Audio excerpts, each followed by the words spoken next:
নমস্কার, আমি সন্ধ্যা। সন্ধ্যা লাইফস্টাইলে সবাইকে জানাই স্বাগত।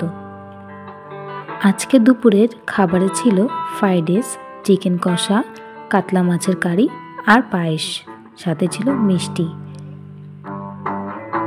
দুপুরে খাবার পরে ঘুমিয়ে পড়েছিলাম। তারপরে ঘুম থেকে উঠে কিছুটা ফল খেয়ে নিলাম। এখানে ছিল আপেল আর পেয়ারা। আজকে রাতে কালী পুজোর উপলক্ষে পাশে অর্কেস্ট্রা আছে। দেখি রাতে যদি আমরা যেতে পারি তাহলে অবশ্যই আপনাদের সাথে কিছুটা শেয়ার করব। এখন বাজে রাত 9:30। চলে এসেছি রেডি হয়ে, আর এটা মন্দিরের পুজোটা দেখে নিচ্ছি।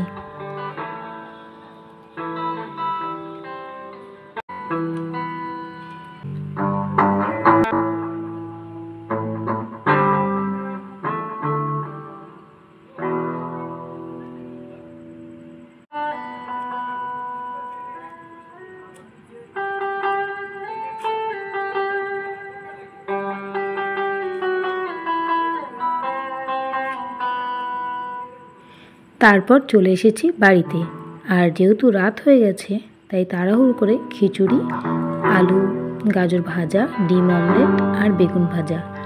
যেহেতু খিচুড়ি খেতে আমি খুব পছন্দ করি, তো রাতের খাবারটা কিন্তু খুব জমে গেছে। তাহলে রাতের খাবারটা খেয়ে নিই। যেহেতু কালকে সকাল সকাল উঠতে হবে, কারণ কালকে ছট পুজো আছে, আর ছট পুজো দেখতে কিন্তু খুব ভালো লাগে। এই দেখুন আমাদের এখানে প্যান্ডেল। আমাদের এখানে ছট পুজো শুধু ঘাটে হয় না, প্যান্ডেল করে মূর্তি এনে সেখানে পুজো করা হয়।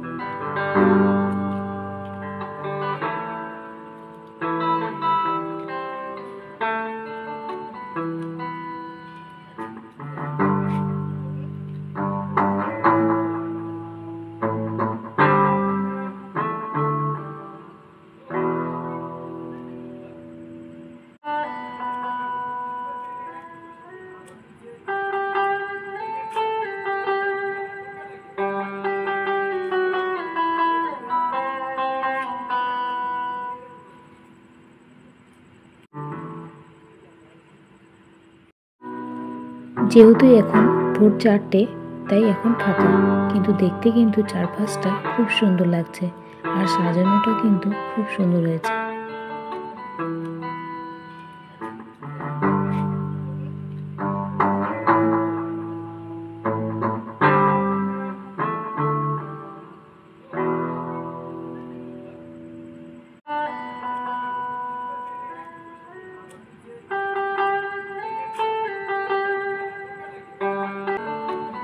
এই হচ্ছে ছট মায়ের মূর্তি, আর এখানে সূর্যদেবের পুজো করা হয়। শুনেছি ছট মার কাছে যা প্রার্থনা করা হয় তাই পূর্ণ হয়। ছট মা যেন সবার মনস্কামনা পূর্ণ করে।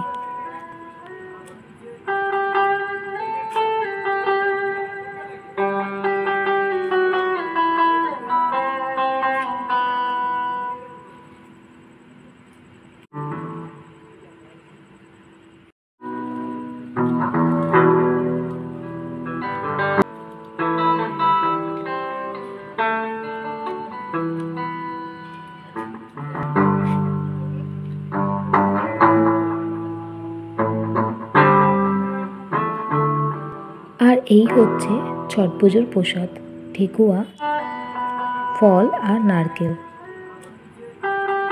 আর এই প্রসাদগুলো আমাদেরকে দিয়ে গেছে একজন আমার বরের বন্ধু, তাদের বাড়িতে পুজো হয়েছে, সেখান থেকে দিয়ে গেছে। আর ঠেকুয়া প্রসাদটা খেতে কিন্তু খুব ভালো হয়েছিল। আর নারকেলটি ঝাঁকিয়ে দেখছিলাম যে জল আছে কিনা, দেখলাম না, জল আছে নারকেলটি, তাহলে 2 দিন রাখা যাবে ঘরে। তারপর বাসি কাজকর্ম সেরে রান্নার কাজে চলে আসলাম, আর বসিয়ে দিয়েছি ছিম আলু ভাজা। এখানে ছিম আলু ভাজা করে নিচ্ছি, আর এখানে রান্নার জোগাড়টাও আমি করে নেব। আর এখানে আমি মাছের ঝোলের জন্য বেগুন আলু বানিয়ে নিচ্ছি। আর এখানে কিছু মশলা পেস্ট করে নিয়েছি। এখানে ছিল আদা, রসুন, পেঁয়াজ, টমেটো আর কাঁচা লঙ্কা। এখানে আমি মাছের ঝোলটা বানিয়ে নিয়েছি। আজকে আর মাছের ঝোলটা আপনাদের সাথে শেয়ার করছি না। কেমন হয়েছে অবশ্যই জানিও। তাহলে আজকের ভিডিওটা এই পর্যন্তই। আপনারা ভালো থাকবেন, সুস্থ থাকবেন, সাবধানে থাকবেন। দেখা হবে নতুন একটা ভিডিওর সাথে। ভালো লাগলে লাইক, শেয়ার, কমেন্ট করে দেবেন। ধন্যবাদ।